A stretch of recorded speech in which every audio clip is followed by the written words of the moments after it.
అదే RTV app వార్తల్ని క్షణాల్లో చదివే అవకాశం ఉంటుంది. ఒక న్యూస్ పేపర్, ఒక టెలివిజన్ ఛానల్ మీ చేతుల్లో ఎప్పుడూ ఉంటాయి. కళ్యాణదుర్గం పట్టణంలో జరిగిన శ్రావణి మరణం పైన జిల్లా ఎస్పీ గారు సమగ్ర విచారణ చేపట్టాలని భారత కమ్యూనిస్ట్ పార్టీ సిపిఐగా డిమాండ్ చేస్తా ఉన్నాం.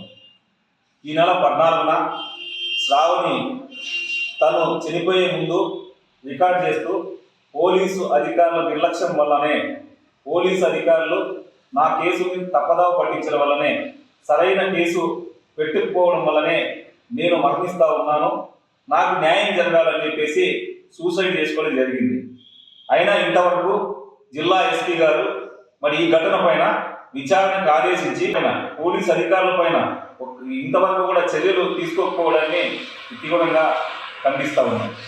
ఇవాళ భారత కమ్యూనిస్ట్ పార్టీ సిపిఐ ఆధ్వర్యంలో ఈ శ్రావణి ఘటన పైన మరి ఈ పట్టణ సిఐ యువరాజుతో పాటు నిర్లక్ష్యంగా వ్యవహరించిన పోలీసులందరినీ కూడా మరి వాళ్ళందరిపైన కూడా తక్షణం చర్యలు తీసుకోవాలని డిమాండ్ చేస్తాం.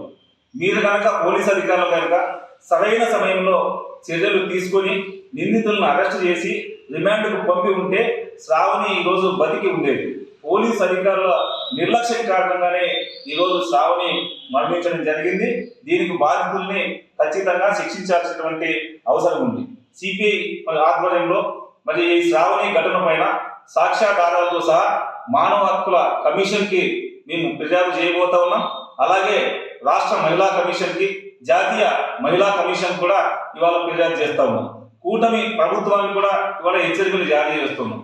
మీ యొక్క పాలనలో మహిళల పైన తీవ్రమైనటువంటి దారుణాలు చోటు చేసుకుంటా ఉన్నాయి. దీనిని అరికట్టాల్సినటువంటి బాధ్యత ప్రజాప్రతినిధుల పైన ఉన్నదని ఈ సందర్భంగా తెలియజేస్తున్నాం. కేవలం 2 లక్షల రూపాయలు ఇచ్చి బాధిత కుటుంబాన్ని ఈరోజు మీరు ఏమాత్రము అంటే సంతోషం, అంటే బాధిత కుటుంబాన్ని ఆదుకోలేదు. 2 లక్షల రూపాయలు ఇచ్చి చేతులు దులుపుకోవాలనేటువంటి ఆలోచన విరమించి ఆ కుటుంబానికి తగిన న్యాయం ప్రభుత్వం నుంచి మరి నష్టపరిహారం చెల్లించి తగిన న్యాయం చేయాలని చెప్పేసి సిపిఐగా డిమాండ్ చేస్తాం. తెలుగులో న్యూస్ కి ఫాస్టెస్ట్ యాప్ ఇప్పుడు టోటలీ న్యూ అవతార్లో జస్ట్ 5 సెకండ్స్ లో కంప్లీట్ న్యూస్. సోషల్ మీడియాలో ట్రెండ్స్ కి one stop solution. Live TV app voice search option తో ఇప్పుడే డౌన్లోడ్ చేయండి లేదా అప్డేట్ అయిపోండి.